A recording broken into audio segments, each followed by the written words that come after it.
ವಿಧಾನಸಭಾ ಕ್ಷೇತ್ರದಲ್ಲಿ ಅಭಿವೃದ್ಧಿಯಲ್ಲಿ ಹಿಂದೆ ಬಿದ್ದಿರುವ ಗ್ರಾಮಗಳನ್ನು ಗುರುತಿಸಿ ರಸ್ತೆ ಚರಂಡಿಗಳಂತಹ ಅಗತ್ಯ ಕಾಮಗಾರಿ ಕೈಗೊಳ್ಳಲಾಗುತ್ತಿದೆ ಎಂದು ಶಾಸಕ ಜಿಎಚ್ ಶ್ರೀನಿವಾಸ್ ಹೇಳಿದರು.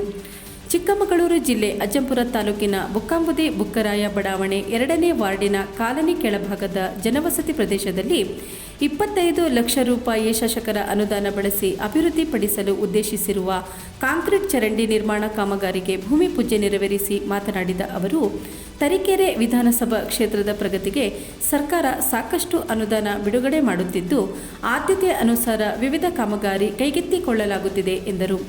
ಕಳೆದ ಕೆಲ ದಶಕಗಳಿಂದ ಮನೆ ಮುಂದೆ ಪಾತ್ರೆ, ಬಟ್ಟೆ ತೊಳೆಯುತ್ತಿದ್ದ ನೀರು ಸಂಗ್ರಹವಾಗಿ ತೀವ್ರ ಸಮಸ್ಯೆ ಎದುರಿಸುತ್ತಿದ್ದ ಬುಕ್ಕರಾಯ ಬಡಾವಣೆ 2ನೇ ವಾರ್ಡಿನ ಕಾಲನಿಯೊಂದರ ಕೆಳಭಾಗದಲ್ಲಿ ನೆಲೆ ಕಂಡುಕೊಂಡಿರುವ ನಿವಾಸಿಗಳ ಬಹುದಿನಗಳ ಬೇಡಿಕೆಯಂತೆ ಕೊಳಚೆ ನೀರು ಹರಿದು ಹೋಗಲು ಚರಂಡಿ ನಿರ್ಮಿಸಲಾಗುತ್ತಿದ್ದು, ಅಲ್ಲಿನ ನಿವಾಸಿಗಳ ಸಮಸ್ಯೆ ಬಹುತೇಕ ಬಗೆಹರಿದಂತಾಗಿದೆ ಎಂದು ಹೇಳಿದರು. ಈ ಸಂದರ್ಭದಲ್ಲಿ ತಾಲೂಕು ಪಂಚಾಯಿತಿ ಇಒ ಎಂಕೆ ವಿಜಯಕುಮಾರ್, ಗ್ರಾಮ ಪಂಚಾಯಿತಿ ಮಾಜಿ ಅಧ್ಯಕ್ಷೆ ಮಂಜುಳಾ, ಮಾಜಿ ಸದಸ್ಯರಾದ ಬಿಎಂ ಗುರುಮೂರ್ತಿ, ವರಲಕ್ಷ್ಮಿ, ಕವಿತಾ, ಪ್ರಮುಖರಾದ ನಿರಂಜನ್, ಮಧು, ನಾಗರಾಜ್ ನಾಯಕ್, ಇಮ್ರಾನ್ ಬಿಲ್ಲಳ್ಳಿ, ನಿಂಗಪ್ಪ, ಸಲ್ಮಾನ್, ಜಬೀವುಲ್ಲಾ, ಇನಾಯತ್, ರಫೀಕ್ ಇತರರಿದ್ದರು.